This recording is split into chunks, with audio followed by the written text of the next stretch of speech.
So I've been testing Zani for the past 24 hours and she does incredible damage, but only if you know a few tricks to play her properly. In case you're new here, welcome to Zani's character breakdown video, which belongs to the character breakdown series, where we build and test your favorite resonators to provide you with the most effective ways to use them in Withering Waves. I'll not only be covering the basics of her kit, like a generic guide, but we'll go deeper into pros and cons of certain abilities, tips and tricks that you can use to properly manage your Forte stacks to do more damage, and best rotations with different team compositions, including the expensive version and the easily accessible ones as well.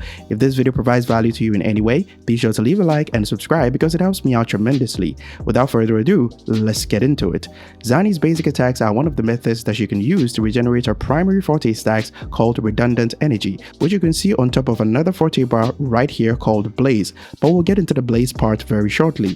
Zani has 4 stages of basic attacks. This is stage 1, this is stage 2, this is stage 3, and finally this is stage 4. But she has access to another basic attack stage called Breakthrough, which you can activate by pressing basic attack after stage 3.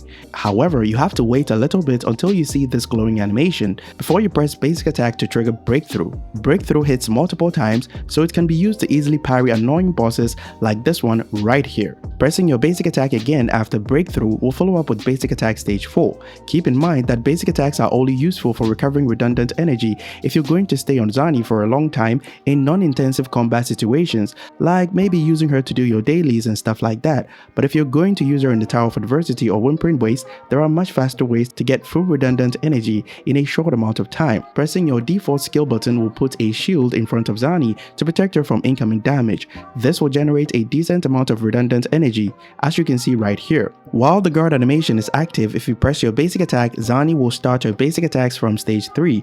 If you're attacked while the shield is up, it will trigger an attack called Pinpoint Strike that will slow down the enemy, reduce their vibrational strength by an additional 5%, and recovers a large amount of redundant energy, as you guys can see right here. So when you're up against bosses, you can just swap Zani in to counter an attack and then go back to your rotations so that she can recover redundant energy very quickly. But if you're not comfortable with that, there is a much simpler way to recover full redundant energy. All you need is an intro skill, press your skill button, and follow up with a basic attack to gain full redundant energy, as you guys can see right here. Now once you have full redundant energy, a new skill will be available called Crisis Response Protocol if you're not in her Inferno state or Liberation state. If you press or hold your skill button while having full redundant energy, Zani will enter the Ready Stance. After Ready Stance ends, Zani will attack the enemy with a skill cast called Targeted Action. If you're attacked in this state, Zani will neutralize that damage and unleash a counter attack called Forcible Riposte, which will slow down the enemy. Targeted Action and Forcible Riposte can be animation cancelled, but you need to swap out after she raises her sword, or else swapping out will cancel the animation entirely. Keep this in mind because we'll be using it during the rotation guide with Spectro Rover. Targeted Action and Forcible Riposte will inflict 1 stack of Helical Ember, which is basically the same as a Spectrofrazzle stack, and puts Zani in a new state called Sunburst, which amplifies Zani's Spectrofrazzle damage by 20%, lasting for 14 seconds, and you can easily see it on top of her Forte bar right here. The best part about Sunburst is that you don't lose the buff that it provides even if you switch to a different character and back to Zani. So your main focus in combat is to enter Sunburst before you use her Liberation. Casting Zani's Liberation will do damage to the enemy and Zani will enter Inferno mode. If she stays in Inferno mode for more than 8 seconds, or if her Blaze Forte stacks become less than 30, a new Liberation skill will be available called The Last Stand, which has a very large scaling. Since the type of damage scaling was not specified, the damage is considered Resonance Liberation damage by default. Forte Circuit. Zani has a special passive that converts Spectrofrazzle stacks into Helical Ember in a 1:1 ratio and instantly deal damage that corresponds to the number of Spectrofrazzle stacks that you have on the enemy. So instead of waiting for the Spectrofrazzle stacks to do damage over time, Zani can instantly detonate all of them at once. 1 Helical Ember is converted from 1 Spectrofrazzle stack, and 1 Helical Ember will give Zani 5 Blaze stacks, meaning that you need to inflict a maximum of 20 Helical Ember to fully fill her Blaze Forte bar. When Zani uses her Liberation, it puts her in Inferno mode, as I mentioned earlier. If she has more than 30 Blaze stacks, she gains access to Daybreak, Light Smash, Dawning, and Nightfall, all considered heavy attack and Spectrofrazzle damage. When you press your skill button, Zani will go into the Ready Stance, and if you're not attacked, she will slam her sword down to perform Daybreak. But if you're attacked in the Ready Stance, Zani will perform Light Smash, which is a 2-hit combo attack that will neutralize the incoming damage and reduce enemy vibrational strength by an additional 10%. After casting Light Smash, press your basic attack again to use Nightfall that consumes 40 blaze stacks in total. You can simply spam basic attacks, which will start with Daybreak, and then Dawning, which has the same animation as Light Smash but is much slower, and then finally Nightfall animation will begin by spamming your basic attacks. Since every single hit of Daybreak, Light Smash and Dawning consumes blaze stacks, you'll be limited to at most 2 Nightfall attacks per rotation at S0 regardless of the teams that you're running. The best part about Nightfall is that it deals additional damage based on the amount of blaze stacks consumed. Zani's kit is made in such a way that you can easily consume more than necessary blaze stacks, which will make Nightfall damage hit very less. Let me use this clip here as an example. The first Nightfall was hitting 150k damage, but the second Nightfall was hitting 143k damage. So what exactly happened here? You can see that with the first combo, I had enough Forte stacks for Nightfall to consume and do the highest damage. However, during the first combo, I started Dawning, which consumed stacks before I used her skill to counter, which triggered Light Smash, consuming additional stacks as well.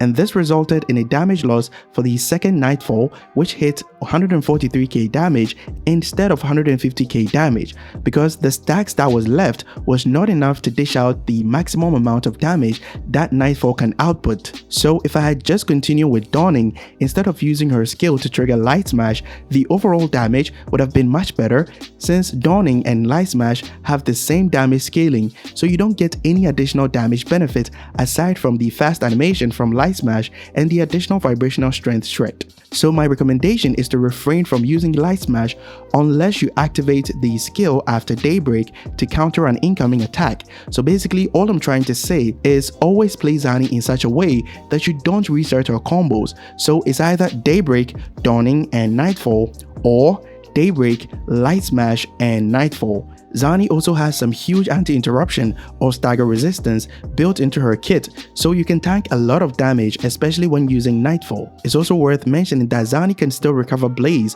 while she's in her Inferno mode when other characters in the team apply Spectro Frazzle stacks, which will be very useful in the Spectro Rover team rotations, so be sure to keep that in mind. She also has an outro skill that amplifies team-wide Spectro damage by 20%, further incentivizing quick swap with Spectro Rover because the buff is wasted on Pheobe when she's in the confession state. How does Zani perform in Whimpering Waste? As you guys can see in this footage, I wasn't even trying to optimize my rotations, but Zani and Pheobe team was able to get almost 3000 points in one half, which is absolutely insane.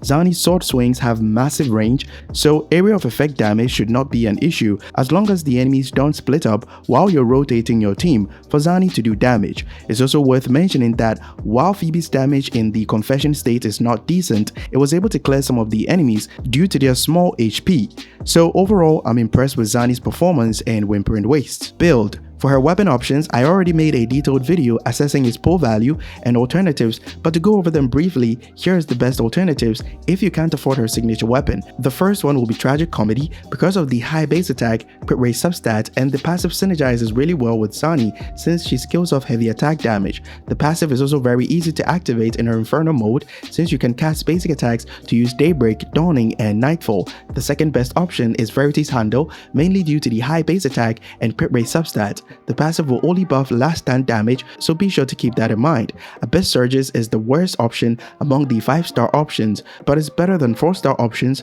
due to the high base attack.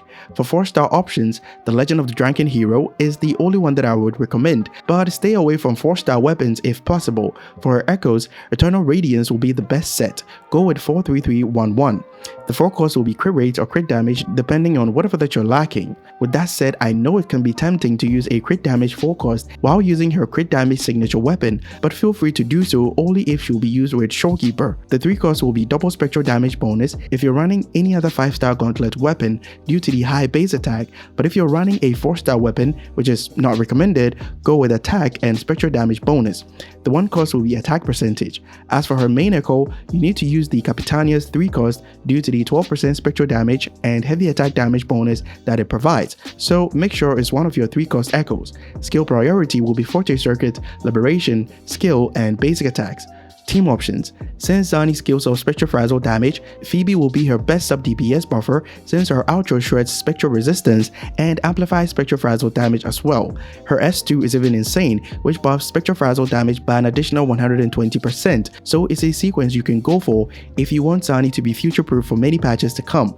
Phoebe's weapon also buffs Spectro Frazzle damage bonus by 30% when she uses an outro skill, which serves as a damage increase for Zani due to her Spectro Frazzle scaling. If you're not guaranteed to get S2 Pheobe, her weapon will be the second priority since it's guaranteed at 80 pulls. The second team I recommend is Shorekeeper, Spectro Rover, and Zani. Spectro Rover does not apply that much Spectro Frazzle stacks in a very short amount of time like Pheobe, but you can work around this by implementing some animation cancelling since Zani's Nightfall is perfect for quick swapping. Rotations. The first one I'll be covering is the Pheobe team. Here's a simple graphical representation of what you need to do.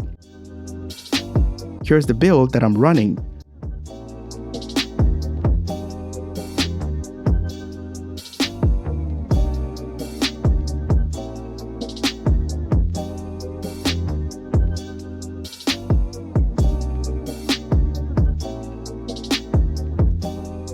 We first start by using Shorekeeper's skill and use basic attacks and heavy attacks to consume her stacks. When you have at least 75% of her concerto energy filled up, use her liberation to get her outro skill, echo skill, and intro with Pheobe. Now hold her skill but cancel the confession state animation by using her liberation to save you some time. Now focus on performing 2 heavy attacks Star Flash after a dodge counter or basic attack stage 3. This will fully fill her concerto energy, so you can now intro with Zani. After her intro, just use skill and press basic attack to fully regenerate her redundant energy. You can see here that I made a mistake and used her echo before casting her liberation, but it's better if it's the opposite since it regenerates resonance energy, which will be good for subsequent rotations, so keep that in mind.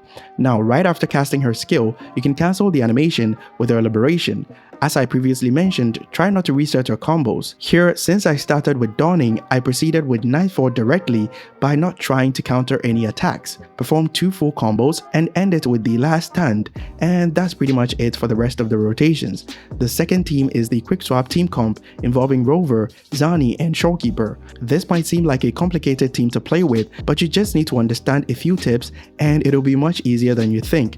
The whole focus of this rotation is to use Rover's liberation whenever it's off cooldown and basically spam her skills whenever possible by making use of Zani's long animations. Here's the build that I'm running.